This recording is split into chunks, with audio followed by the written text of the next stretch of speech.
नमस्कार दोस्तों, मध्य प्रदेश शिक्षक भर्ती वर्ग 3 से जुड़ी हर खबर मैं आपके सामने शेयर करता हूं। दोस्तों, आज एक महत्वपूर्ण मुद्दे पर बात करने वाले हम कि मध्य प्रदेश शिक्षक भर्ती वर्ग 3 आप सभी को पता होगा कि विवादों में घिरी हुई है और घिरी हुई होने के बाद में आपको पता है जिस दिन से पेपर लीक हुआ है उस दिन से हर व्यक्ति को शंका थी कि पेपर पहले से भी लीक हो रहे हैं और ये बात आखिर सच हुई, क्योंकि मैप आईटी की रिपोर्ट ने ये बिल्कुल क्लियर कर दिया है कि वर्ग 3 की जो पेपर लीक हुआ है 25 तारीख का पेपर आउट हुआ है उसमें चीटिंग हुई, वो बात बिल्कुल सच है। तो दोस्तों, इसी के सिलसिले में हम चर्चा करेंगे आगे। बहुत सारे स्टूडेंट्स के मन में सवाल है कि यदि मध्य प्रदेश शिक्षक भर्ती वर्ग 3 परीक्षा पूर्ण रूप से कैंसिल हो जाती है तो इसकी गारंटी कौन लेता है कि बाद में जो एग्जाम होगा उसमें फर्जीवाड़ा नहीं होगा।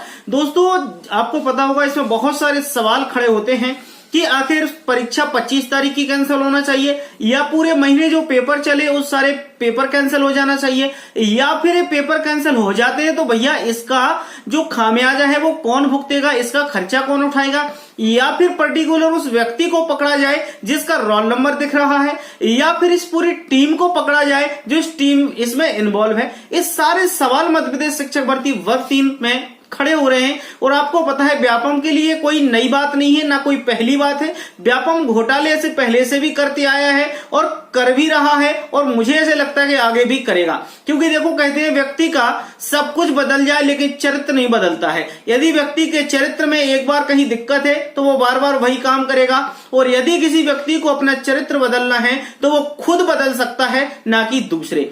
व्यापम का इसी प्रकार का चरित्र है, घोटाले कराना, तो व्यापम इसमें खुद तो रोक लगा सकती है, लेकिन यदि छात्र चाहें कि ये चीज रुक जाए तो शायद ही रुकेगी, ऐसा पॉसिबल नहीं है। दोस्तों, इसमें एक महत्वपूर्ण बात मैं आपको बताऊं, स्टूडेंट्स के मन में ऐसे सवाल हैं। आपने दैनिक भास्कर की भी रिपोर्ट देखी है, उसमें भी कुछ ऐसे प्रश्न थे कि क्या व्यापम की परीक्षा कैंसिल हो जाना चाहिए या निरस्त हो सकती है। ये सारी बातें हैं। आपको पता होगा कि बहुत सारे स्टूडेंट्स ऐसे हैं जिन्होंने मेहनत करके अच्छे अंक लाए, यदि पूरी परीक्षा निरस्त हो जाती है तो उनका भी नुकसान है।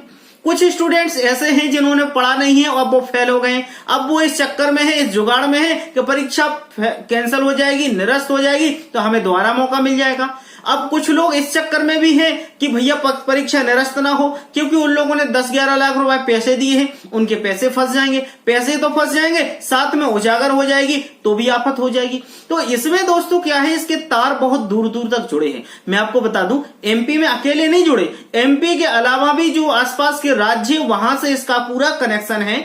चाहे मध्य प्रदेश शिक्षक भर्ती वर्ग 3 हो, या एमपी पुलिस कांस्टेबल हो, या हमारी कृषि विस्तार विकास अधिकारी की भर्ती हो, इसमें सभी में फर्जीवाड़ा हुआ है और ये तय है। इसमें मैं आपको बता दूं, सबसे पहले सरकार को एक्शन लेना बहुत जरूरी है, क्योंकि चाहे कांग्रेस की सरकार हो या बीजेपी की सरकार हो या आम आदमी पार्टी की सरकार हो, सरकार किसी की भी हो सकती है, लेकिन सरकार का एक कर्तव्य बनता है कि यदि कोई मेरे कार्यकाल में गलती हो रही तो हमें निष्पक्ष उसका निर्णय लेते हुए उसकी जांच कराना चाहिए, सीबीआई जांच करानी चाहिए, और जो दोषी हैं उनको इसकी सजा मिलनी चाहिए, क्योंकि दोषियों को देखो एक बार सजा मिल जाएगी तो दोबारा शायद ऐसा काम नहीं होगा, ऐसा स्कैम नहीं होगा। अब सरकार चाहती है कि जो दोषी हैं वो बच जाएं। अब वो क्यों बच जाएंगे? क्योंकि इसमें सरकार के व्यक्ति कुछ लिप्त हैं, सरकार के आदमी इसमें शामिल हैं, इन सबकी मिली भगत है। कहते हैं चोर चोर मौसेरे भाई, ये सब लोग एक थाली के चट्टे बट्टे हैं, इसलिए सब एक दूसरे को बचाने में लगे हैं और ये चाहते हैं कि यदि दूसरे लोग पकड़े गए तो सरकार के लोग भी पकड़े जाएंगे, सरकार के लोग भी उजागर हो जाएंगे। आपको पता है रिसेंटली रीट परीक्षा में ऐसा ही हुआ था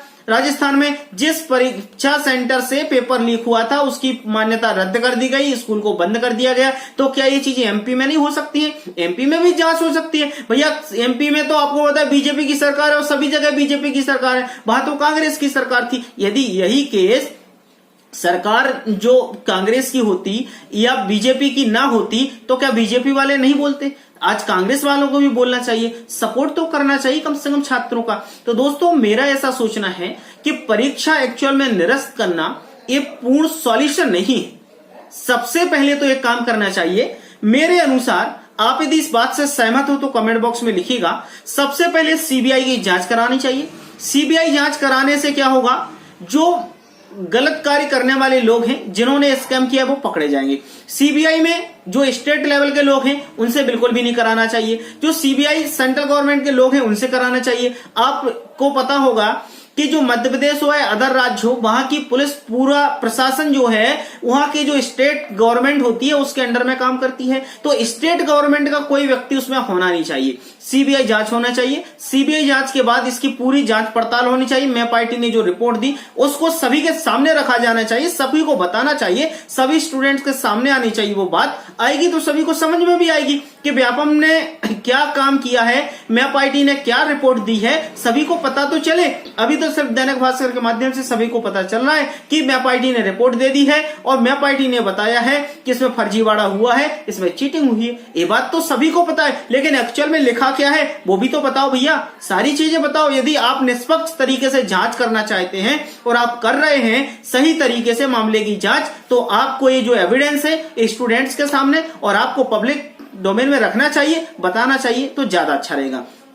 सीबीआई जांच कराना चाहिए। पहली बात, सीबीआई जांच कराने के बाद दोषियों को सजा देनी चाहिए, कड़ी सी कड़ी सजा देनी चाहिए, क्योंकि यदि एक बार हो गए तो दोबारा ऐसा कार्य ना हो। तीसरी बात आती है परीक्षा कैंसिल की। तो परीक्षा कैंसिल होना इसका सॉल्यूशन नहीं है। इसमें आपको पता होगा कि SC, ST, OBC और EWS इन सभी को 50% मार्क्स चाहिए थे, पासिंग मार्क्स, है ना।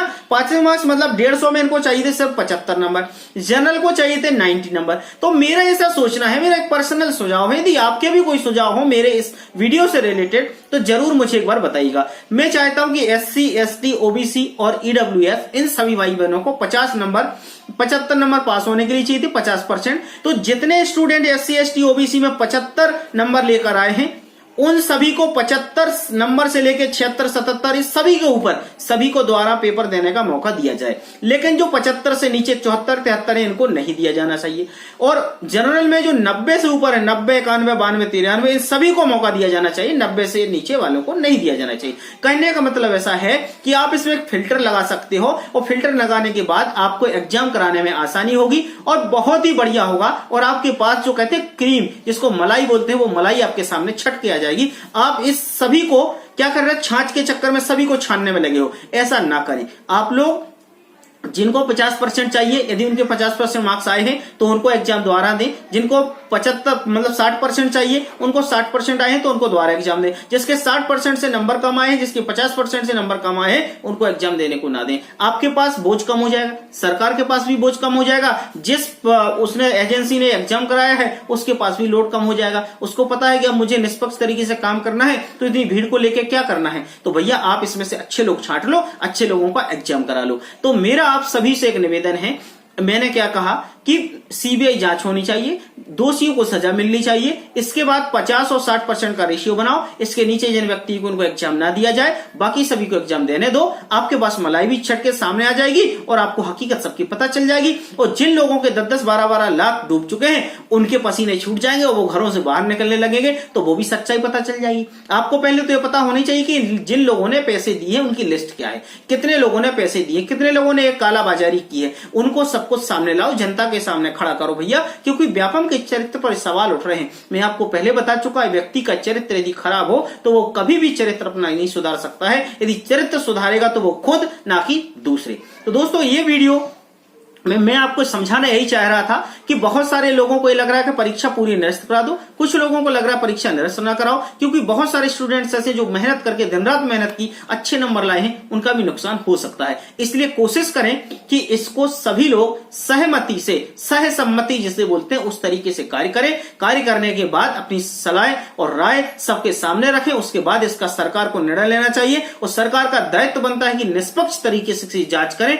यदि आप वाकई में चाहते हैं स्टूडेंट्स का भविष्य और उनके भला चाहते हैं तो निष्पक्ष तरीके से जांच कराएं, क्योंकि बहुत जुमले किए हैं आप लोगों ने, अब जुमले चलने वाले नहीं हैं। छात्र परेशान हो चुका है और ये छात्र परेशानी में शांत बैठा है। ऐसा ना सोचे कि यदि छात्र आज बोल नहीं रहा है तो वो समझ नहीं रहा है, वो सब कुछ समझ रहा है। इसका रिजल्ट आपको, इसका परिणाम आपको बहुत जल्दी मिलेगा। आपको पता है पंचायत चुनाव आ चुके हैं, नगर निगम के चुनाव आ चुके हैं, सब चुनाव आ चुके हैं। तो स्टूडेंट को सब पता है, ये युवा है, ये जिस दिन जाग जाएगा ना उस दिन खटिया खड़ी बिस्तरा खोल कर देगा। ऐसा नहीं है। आप सरकार में बैठे अच्छी बात है, सबका समय एक दिन आता है। कहते रहमन चुप ही बैठिए देखत दिनन के फेर, और जब नीके दिन आत हैं सो बनत ना लगत देर। ये बात बिल्कुल हकीकत कही है रहीम जी ने। तो दोस्तों इस वीडियो के बारे में जो भी राय हो वो मुझे बताइएगा, और मैंने जो कुछ बातें की उसके बारे में आपका कोई सजेशन हो तो उसको भी बताइएगा।